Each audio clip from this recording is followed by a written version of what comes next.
Halo Fit Friends ya, kembali lagi sama kita di sini. Saya dengan Nurul dan juga Gua Andri. Oke, jadi hari ini kita akan sharing nih masalah olahraga. Nanti bakalan dijelasin sama Dokter Andri gitu. Iya, betul. Sebelum kita masuk ke materinya, jangan lupa untuk subscribe channel kita dan juga like, komen untuk di video ini. Jangan lupa juga pencet lonceng notifikasinya ya, supaya kalian dapat notif-notif tentang video kita selanjutnya. Dan juga satu lagi, jangan lupa follow untuk IG kita ya, Nu. Oke, pasti banget. Jadi kita harus banget follow IG-nya Fit Talk di Fit 2 Talk.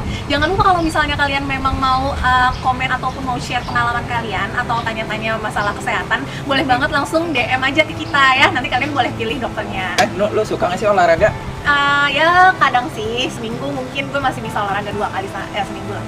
2 kali ya seminggu, ya gitu. Sebenarnya untuk olahraga sendiri kan untuk pada zaman seperti ini kan sudah bukan untuk kompetitif lagi ya, bisa untuk menjaga kebugaran, juga bisa untuk hanya sekedar hobi sebagai rekreasional sport aja seperti itu. Nah gitu. Apalagi zamannya WFH gini ya. Betul.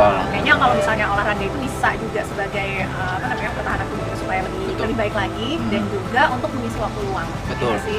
Seperti itu. Nah, berbicara tentang olahraga ini sendiri tentunya tidak bisa kita pisahkan dengan adanya cedera pada saat berolahraga.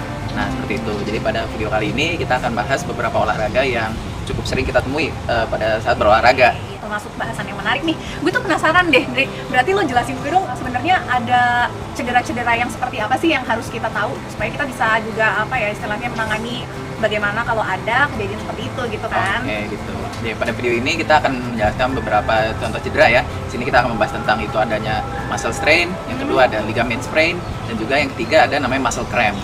Nah, tiga cedera ini masih dalam satu lingkup yaitu namanya soft tissue injury, Nu.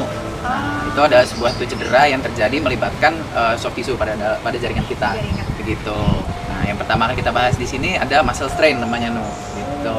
Oke, biasanya gimana nih bisa kejadian si muscle strain ini? Seperti namanya sendiri itu kan muscle strain, yaitu organ yang terlibat di sini adalah otot. Jadi otot itu sendiri nantinya dia gambaran yang paling sering kita temui itu adalah terjadi pembengkakan pada daerah yang cedera, juga bisa terjadinya memar, kemerahan sampai kebiruan. Seperti itu. Tapi biasanya di awal itu merah dulu ya, Dri? Iya, awalnya dia akan merah, lama-lama akan menjadi biru dan bengkak. Oke, soalnya ada beberapa kayak pasien gue gitu ya, entah di IGD ataupun di klinik gitu, kadang mereka itu datang dengan memang olahraga, terus kakinya atau tangannya itu kemerahan sampai kebiruan. Kadang tuh datangnya udah kebiruan. Nah, biasanya tuh bisa juga sampai kayak gini ya, Andri ya? Bisa. Nah, biasanya pada muscle strain ini dia olahraga-olahraga yang sering terlibat itu antara lain olahraga yang melibatkan kecepatan nih, seperti lari atau sepak bola seperti itu kan mereka membutuhkan kecepatan untuk olahraganya. Seperti itu. Yang kedua akan kita bahas ini adalah ligament sprain namanya. Seperti namanya juga, ini adalah organ yang terlibat itu adalah ligamen. Jadi bukan otot. Ligamen itu adalah kan sambungan di mana otot itu nempel pada tulang. Terus bisa dijelasin nggak, Andri, bedanya apa sama si yang tadi muscle strain? Terutama yang membedakan itu adalah mekanisme terjadi cedera itu sendiri, gitu. Terus kalau pada ligamen sprain itu dia biasanya khasnya itu adalah terjadi pada sendi-sendi tumpuan. Seperti pada sendi pergelangan kaki, ankle, atau juga pada lutut. Nah, itu biasanya terjadi pada saat proses kita mendarat dari suatu lompatan atau kita berbalik arah atau proses twisting dari lutut itu sendiri. Gitu. Macam olahraganya juga sama kayak yang tadi, beda ya? Macam olahraganya biasanya olahraga-olahraga yang membutuhkan tumpuan yang lebih seperti basket atau volley. Seperti itu. Kan mereka olahraga yang basicnya butuh lompatan ya. Iya. Seperti itu. Oh, kalau bulu tangkis bisa nggak? Bulu tangkis bisa juga. Terus biasanya kalau misalnya yang kena cedera ini si ligament sprain ini, penanganan gimana nih, Dri? Secara umumnya sih awalnya kita tetap bisa dengan menggunakan icing seperti itu ya. Cuma jika ligament sprain ini kan ada gradingnya ya, Nu ya. Nah gitu, terutama pada grade-grade yang dimana sudah terjadi robekan yang total atau sebagian, nah itu yang perlu penanganan secara operatif. Atau yang biasanya kalian sudah sering dengar ada yang cedera ACL atau PCL, nah seperti itu. Nah itu adalah ligament sprain. Kalau misalnya kita kena cedera di ligament sprain ini, kita bisa olahraga nggak sih? Untuk olahraganya tetap bisa, cuma untuk proses pemulihannya akan memakan waktu yang cukup lama. Gitu. Apalagi setelah harus menggunakan proses operatif seperti itu, tentunya proses rehabilitasinya tidak akan cepat untuk kembali ke olahraga kembali. Jadi ini lebih parah ya Dwi daripada si muscle Bisa strain, dibilang ya. seperti itu. Oke, yang selanjutnya akan kita bahas itu yang sudah banyak banget orang mendengarnya, seperti istilahnya itu adalah kram otot. Nah, atau istilah kerennya itu adalah muscle cramp. Nah, gitu. Sering denger sih yang ini ya. Terus habis itu ini biasanya di pasien-pasien atau di orang-orang yang olahraga apa nih?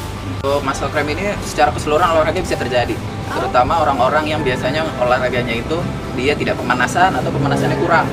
Nah, seperti itu. Seperti pada zaman era recreational sport seperti sekarang kan banyak orang yang hanya ingin olahraga namun pemanasannya males ya, Nu. Betul. Nah, itu cukup bahaya sekali. Oh gitu. Berarti Gitu. lo bisa jelasin nggak buat pemanasannya gimana nih Dwi? Harusnya Dwi? Untuk pemanasannya sih tentunya harus melibatkan otot-otot yang akan kita gunakan untuk olahraga. Seperti itu. Contohnya seperti sepak bola atau futsal seperti itu, maka yang sering kita gunakan adalah kaki. Maka pemanasan yang harus sering kita utamakan adalah bagian otot-otot di kaki agar untuk mencegah terjadi muscle cramp. Selain pemanasan pada saat olahraga, tentunya kita butuh proses namanya rehidrasi. Oh gitu. Karena pada prosesnya itu, pada saat kita dehidrasi, maka elektrolit dalam tubuh kita itu akan berkurang. Nah, hal tersebutlah yang menyebabkan terjadinya kram otot. Nah, untuk kram otot ini sendiri adalah ada salah satu otot yang paling sering terkena muscle cramp ini, Nu, yaitu ada di otot betis atau namanya calf muscle ya. Oke, berarti tadi kita udah bahas ya sama Andri mengenai cedera yang terjadi pada saat olahraga nih. Jadi dibagi Betul. 3 ya teman-teman ya. Yang pertama itu muscle strain, Strain. kemudian ligament sprain, dan juga muscle Cramp. cramp gitu. Nah, makanya untuk teman-teman Fit Friends di sini jangan lupa kalau kita mau olahraga ataupun setelah olahraga, jangan lupa pemanasannya, kemudian olahraga dan juga pendinginan. Ini Betul, penting banget itu ya sangat Andri penting. ya. Oh. Gitu. Nah, untuk teman-teman semua, jika ingin mengetahui lebih lanjut bagaimana sih cara penanganan pertama pada jika terjadi cedera seperti ini, nah itu nanti akan kita coba bahas di video-video selanjutnya. Maka jangan lupa ya tetap untuk subscribe channel kita, like dan juga komen, dan juga pencet lonceng notifikasinya ya. Oke, jangan lupa juga buat follow IG-nya di Fit2 Betul. Top. Jangan lupa kalau kamu memang punya pertanyaan khusus apalagi tentang kesehatan dan juga khususnya olahraga nih, bisa dibantu sama Dokter Andri. Oke? Kita akan kita bahas bersama-sama ya guys. Iya, Oke. bye-bye.